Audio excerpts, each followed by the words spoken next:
At the outset, I thank IIP Mumbai for giving me this opportunity to talk about something which is called as Rare Disease Day. Today, on 28th of February, we are celebrating Rare Disease Day, a day which is used to increase awareness regarding rare disease globally. The Rare Disease Day as a concept was started in 2008 by European organization for increasing awareness regarding rare diseases all over the globe. It is almost like 12 years. This disease is celebrated every year on rarest of the day in a year, that is 28th of February. In a leap year, it is celebrated on 29th of February. In India, we are also celebrating a Rare Disease Day for increasing awareness for diagnostic and treatment modalities amongst people on 28th of February. As we know, we have millions of cases of rare disease globally. India has more than 500 to 600 disorders which are diagnosed as a group, and we have lakhs of such cases present all over the India. What is increasing is that if you see the clinical spectrum of presentation of rare disease, we know that the rare diseases are per se affecting virtually every part of the body. Let us take an example. It could be a condition like cystic fibrosis, which is affecting lung, a carnitine deficiency which can affect cardiac tissues, Duchenne's muscular dystrophy in a child or difficulty in getting up can come with pseudomuscular hypertrophy, difficulty in walking and delayed milestones.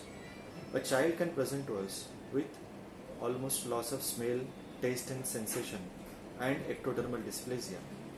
Hereditary angiomas are common and they are also probably in genetic in origin. So what has changed in last 5 years? In last 5 years, what has been happened is that we have increased the diagnostic modalities in these conditions. Initially, 5 years down the line, the diagnostic tests for biochemical disorders were not so many. So if I see an inborn error of metabolism, which affects virtually every part of the body, a mitochondrial disorder affects all mitochondrial tissue in the entire body, causing severe damage to the child globally. Child becomes lethargic, not able to get up on the sitting position, and all mitochondria are damaged. So these multisystemic disorders are now picked up because of advent of various biochemical tests. So we would say that now we have gas chromatography, mass spectroscopy, all these methods which are available which can give a better diagnostic aid.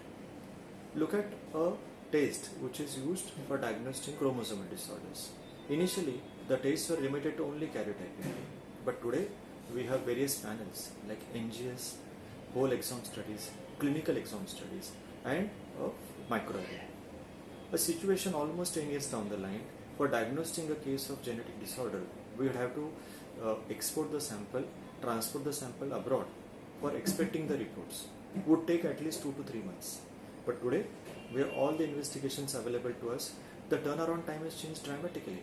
The test would take 6 months, would take now 3 to 4 weeks. GCMS and TMS would take just 3 to 4 days. And this has increased the awareness and prognosis of these cases. Next thing which has changed is about rare disease, availability of medications. Previously, the medicines were not easily available. Now we have all medicines available. Not forget about the imported formula. We have indigenously made Indian formulas for metabolic disorders. Enzyme replacement therapies for storage disorders are available at our doorstep. Extremely expensive medicines. So because of all these things, the outcome of these conditions has improved. Next thing is prenatal diagnosis. Because of various enzymes, molecular tests available, the prenatal tests are becoming positively important and they can pick up most of this disorder. To sum it up, I say that as a clinician, we have evolved over a period of time. We have not missed most of the common disorders till date. Our clinical acumen has helped us to pick up most of the common disorders at ease. But I am sure even rare diseases can be picked up very easily. Only thing what we require is awareness. First of all, whether the tests are available, which tests to do, when to do, and what medication to start. So if you start looking at slightly deeper into this aspect, the awareness and the outcome of these conditions will definitely increase. And I again thank IIP Mumbai for celebrating World Rare Disease today on 28th of February. Thank you.